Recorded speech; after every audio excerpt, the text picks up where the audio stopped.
Welcome back to Holy Pastor Doing Stuff, your one-stop shop for learning how to do life the holy way. Today, how to roll up a sleeping bag. Now, two things you should know to start. Three things. One is my cat is being crazy. Second is that as a parent, it's important that you know how to roll up a sleeping bag the holy way, because apparently the desire to have sleepovers starts at the age of 4. Who knew? I never experienced that as a kid, but my oldest son, whenever he hears talk about his grandma and going to his grandma, he wants to have a sleepover. Watching TV probably has something to do with that, because he always gets to watch TV while he's at grandma's. But either way, this is an important life skill, so you might as well learn how to do it a little bit holier.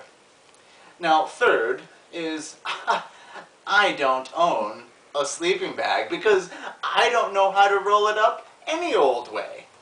Best way to avoid learning how to do something is by not having it around.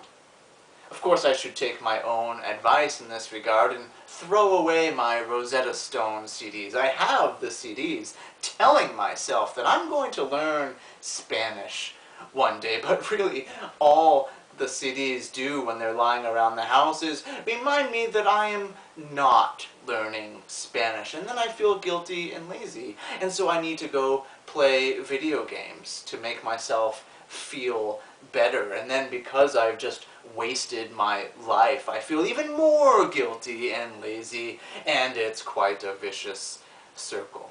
So forget all of that. I just won't own a sleeping bag so it doesn't lie around the house mocking me that I haven't learned how to roll it up. You know, once when I was 10 years old or so, and I was sleeping over a friend's house for maybe the 5th or 6th time, my father came to pick me up, and my friend's dad said, "John, your father is here.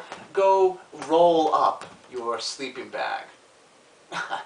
I ignored him. My father then walked into the house and said, "John, go get your sleeping bag."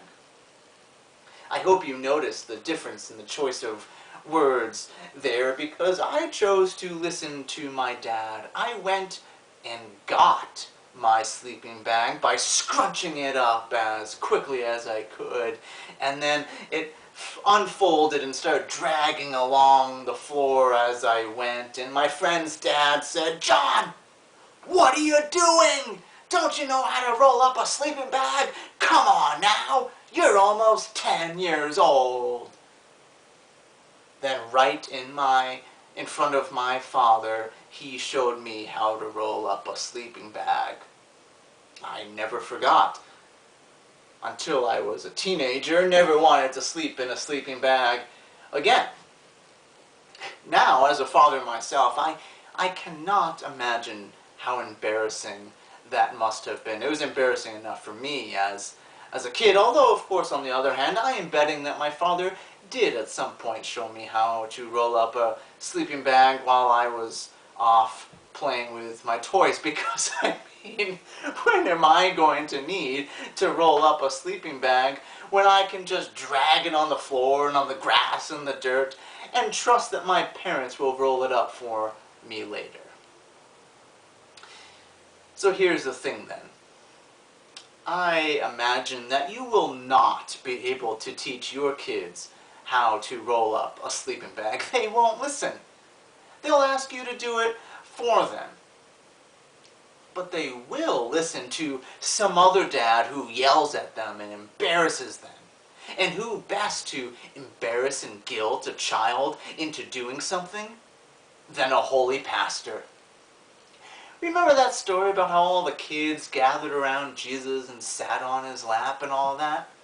Kids love holy people. So they must love me. I mean, look at me. I'm wearing socks when it's 85 degrees inside this house. So the next time your kid refuses to roll up a sleeping bag, have them watch this next part of the video. Hey, insert your name here, kiddo. God wants you to remain joyfully innocent forever. Don't ever grow up. But come on now! At some point you need to grow up. You need to learn how to roll up a sleeping bag. What's wrong with you?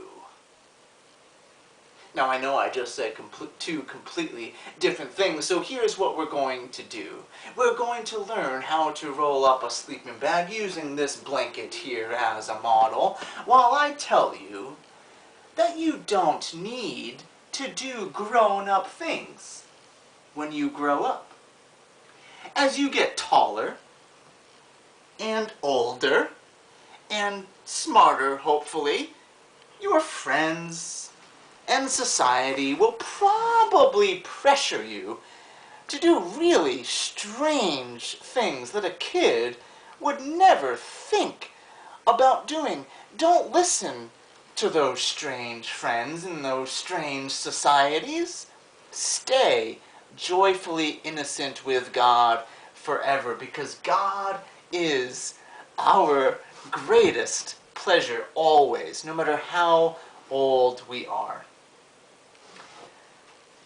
But it is good to learn how to do some necessary things, like how to cook and make sure we're able to eat, because then we'll be able to, survive. So if you learn how to roll up your sleeping bag, you'll make sure that you don't freeze to death, because if you don't roll it up, it'll probably get ripped when you try putting it away. And then the next time you go to use it, you will indeed freeze to death. So, to recap, grow up a little bit and learn how to roll up your sleeping bag so you don't freeze to death, but stay a kid and bring your sleeping bag to fun kid sleepovers your whole life long, because keeping innocent, joyfully innocent with God and making God your pleasure is always the right thing to do. And that's how you roll up a sleeping bag the holy way. That's it for today. Until next time, how to pack and move, because that's what I'll be doing with the next month of my life. For now, Holy Pastor is off to his second job, listening to the kids whine because they are stuck at home with me all day long during COVID-19. Keep it holy, friends.